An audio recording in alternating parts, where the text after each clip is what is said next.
एक समय की बात है। भगवान गौतम बुद्ध अपने शिष्यों के साथ बैठे हुए थे और उन्हें उपदेश दे रहे थे। तब उन्होंने अपने शिष्यों से कहा, क्रोध इंसान का सबसे बड़ा दुश्मन है। क्रोध करने वाला व्यक्ति खुद को हानि पहुंचाता ही है, लेकिन दूसरों को भी हानि पहुंचाता है। वह प्रतिशोध की आग में जलता है और अपने जीवन को बर्बाद करता है। उनके उपदेश खत्म होने के बाद उनके शिष्यों में से एक शिष्य खड़ा होता है और उसे बोलता है, तू एक ढोंगी है, तेरी बातें मनुष्य के रहन सहन के विपरीत है। तू जो भी कहता है उसे अपने जीवन में अनुसरण नहीं करता और दूसरों को यह सब करने को कहता है।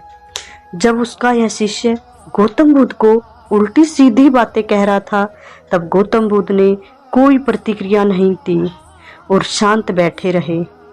लेकिन ऐसे में वह व्यक्ति और भी ज्यादा गुस्से में हो गया और गुस्से में आकर उसने गौतम बुद्ध के मुंह पर थूक दिया। इसके बाद भी गौतम बुद्ध को गुस्सा नहीं आया और वे शांत थे। उन्होंने अपने चेहरे से थूक को पूछा और वह चुपचाप बैठ गए। यह सब देखकर उस शिष्य को समझ नहीं आया कि यह क्या करेगा। गुस्से में आकर वह उस जगह को छोड़कर चला गया और अगले दिन अपने घर पहुंचा। जैसे ही वह अपने घर पहुंचा, तब तक उसका दिमाग शांत हो चुका था। दिमाग के शांत होते ही उसे इस बात का एहसास हुआ कि उसने कितनी बड़ी गलती की है, उसे पाप हुआ है। वह खुद को मन ही मन कहने लगा, यह मैंने क्या कर दिया। मैंने महात्मा को बहुत अपमान किया है। ऐसा पाप मैं कैसे कर सकता हूँ। मैंने बहुत बड़ी गलती कर दी। मुझे जाकर गुरुजी से माफ़ी मांगनी होगी। यह कहकर तुरंत ही गौतम बुद्ध के पास चला गया, लेकिन गुरुजी उस स्थान पर नहीं थे। ऐसे में वह शिष्य जगह जगह भटककर उन्हें खोजने लगा। जैसे ही उसे महात्मा बुद्ध मिले तो वह उनके पैरों में गिर गया और उनसे कहने लगा, मुझे माफ़ कर दीजिए गुरुजी, मुझसे गलती हुई है। मैंने आपका अपमान किया है। मैंने यह बहुत बड़ा पाप किया है। यह सब देखकर गौतम बुद्ध ने उससे कहा, शांत हो जाओ, क्या बात है, मुझे बताओ तुम कौन हो।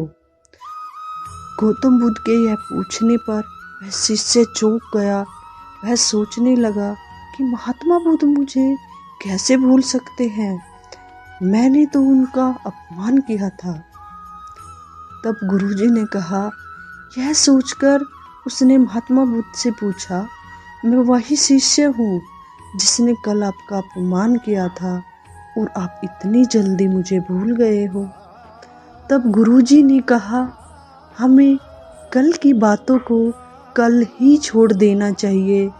वह अच्छा हो या बुरा, उसके बारे में बार बार विचार नहीं करना चाहिए। मैं बीती हुई बातों को पीछे छोड़कर आगे चलता हूँ और ऐसा ही हम सबको भी करना चाहिए। महात्मा बुद्ध ने ये सभी अपने शिष्य को बताया। महात्मा बुद्ध की यह बातें सुनकर वह शिष्य और भी ज़्यादा प्रभावित हुआ और उसने कहा, मैं आज से आपकी हर बात को माना करूँगा। इस कहानी से हमें यह सीख मिलती है कि क्रोध करना इंसान के लिए सबसे खतरनाक है। यह मनुष्य का सबसे बड़ा दुश्मन है जो उसे बर्बाद कर सकता है। इसीलिए मनुष्य को कभी क्रोध नहीं करना चाहिए। इस कहानी से हमें यह भी सीख मिलती है कि बीती हुई बातों को भूलकर आगे बढ़ना चाहिए। अगर कोई मनुष्य अपनी बीती हुई बातों पर ज़्यादा ध्यान देता है तो उसका ध्यान पूरी तरह से भूतकाल में लगा होता है और वह इंसान कभी आगे नहीं बढ़ सकता और विचार नहीं कर पाता। इसीलिए हमेशा पुरानी बातों को छोड़कर आगे बढ़िए।